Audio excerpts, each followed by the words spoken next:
The roots of Clan MacIver can be traced back to the Norse personal name Ivarr.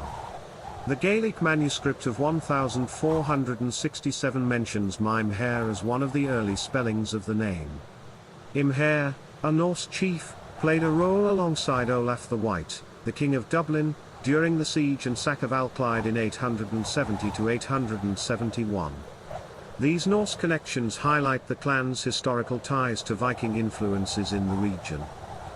Throughout the centuries, individuals bearing variations of the MacIver surname emerged in various historical records. Douenaldus filius Makbeth McIuyr, recorded in 1219, participated in the perambulation of boundaries between Arbroath Abbey and the barony of Knyblathmund. In 1292, the lands of Malcolm McIuyr and others in Lorne were established as the sheriffdom of Lorne. Notable MacIvers left their imprint as witnesses, tenants, and officials. Archibald Makevire of Pennymoure served as an attorney, Duncan Campbell McIver of Stroneschero received a grant of lands, and Dowgall McIver and Alexander McIur served as jurors in different legal proceedings. These instances demonstrate the clan's involvement in the social and legal affairs of their time. The Gaelic Manuscript sheds light on an intriguing chapter in Clan MacIver's history. According to the manuscript, the MacIvers descend from Ivarr, an illegitimate son of Gillespie, who was the son of Callan Wealhnath. Ivarr is said to have married a niece of King Alexander I.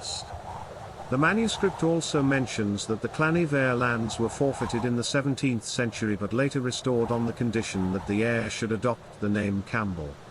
This connection to the Campbell name adds a unique twist to the MacIver saga.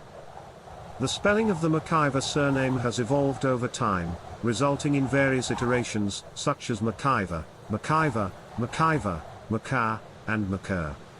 The proliferation of different spellings reflects the challenges of recording names accurately and consistently in historical documents.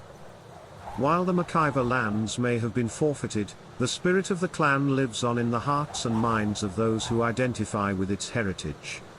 Descendants of the MacIvers continue to celebrate their ancestry, sharing stories, preserving genealogical records, and participating in Scottish cultural events.